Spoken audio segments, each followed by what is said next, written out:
Kinshasa, une ville vibrante, bruyante, mais impitoyable pour ceux qui luttent pour s'en sortir. Eric et Emanuela, un couple jeune et amoureux, tentaient tant bien que mal de nouer les deux bouts. Les fins de mois étaient serrées, les jours passaient avec leur lot d'incertitudes, mais leur amour restait leur plus grande richesse. Un matin, Eric errait dans les rues, le regard perdu, cherchant désespérément une opportunité. C'est alors qu'il croisa son vieil ami, David. « Mon frère » s'exclama David en lui tapant l'épaule. « Tu as l'air préoccupé. Que se passe-t-il » ? « David, je suis au bout du rouleau » soupira Eric. « Je suis prêt à tout, du moment que je peux assurer un toit et de la nourriture pour ma femme et notre futur enfant. » David, homme de succès mais au cœur généreux, hocha la tête. Il était loin d'imaginer la suite de cette rencontre. Ce soir-là, dans sa grande et luxueuse maison, David partagea la nouvelle avec sa femme, Rebecca, pendant le dîner. « J'ai revu Eric aujourd'hui. Il est au plus bas, et Emanuela attend des jumeaux. » Rebecca, élégante mais d'un orgueil tranchant, fronça les sourcils. « Et alors » lâcha-t-elle avec froideur. « Nous ne sommes pas une œuvre de charité. » David soupira. Il connaissait ce côté impitoyable de sa femme, mais il choisit de ne pas argumenter. Son cœur savait ce qu'il avait à faire. Dès le lendemain, il proposa à Eric un emploi comme chauffeur pour un certain monsieur Robert. Eric hésita, mais sous l'insistance d'Emanuela, il accepta. Quelques mois plus tard, la vie leur réserva une surprise de taille, au lieu de 2, ce furent 3 magnifiques petites filles qui virent le jour. Débordé par cette nouvelle inattendue, Eric confia à David son angoisse.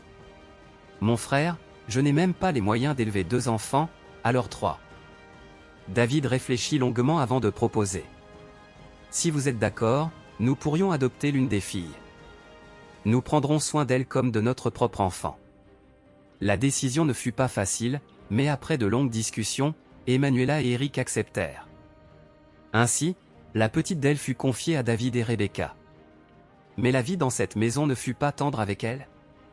Rebecca ne supportait pas la présence de Dell. Elle lui faisait faire toutes les corvées de la maison et la maltraitait en cachette. Heureusement, Marie, la domestique, veillait sur elle. Mais un jour fatidique, alors que Marie était absente, Rebecca poussa Dell du haut des escaliers. La petite tomba violemment, hurlant de douleur. Verdict, une jambe fracturée, qui, mal soignée, laissa un handicap permanent.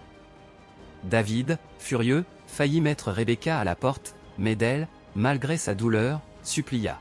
« Papa, ne fais pas ça.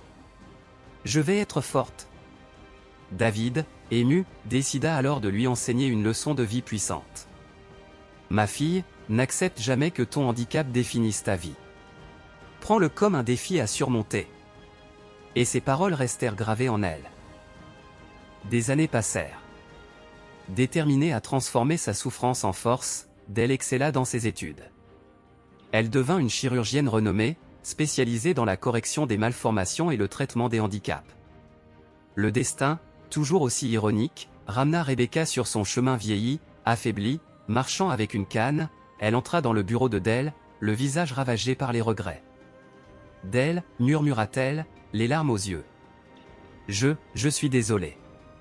J'ai été une femme cruelle avec toi.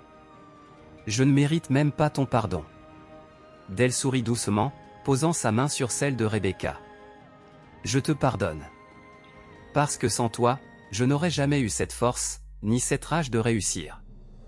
Ce handicap que tu m'as imposé est devenu ma plus grande bénédiction. » Elle prit une pause, puis ajouta avec sagesse. « Un handicap n'est pas un obstacle, mais un défi. Quand on réussit malgré les épreuves, notre vraie valeur éclate au grand jour. L'essentiel n'est pas ce qu'on a perdu, mais ce qu'on choisit de devenir. » Rebecca éclata en sanglots. Elle comprenait enfin. Dell, elle, se leva fièrement, regardant la ville par la fenêtre. Elle n'était plus cette petite fille fragile et opprimée. Elle était devenue une femme forte, qui avait transformé sa douleur en lumière.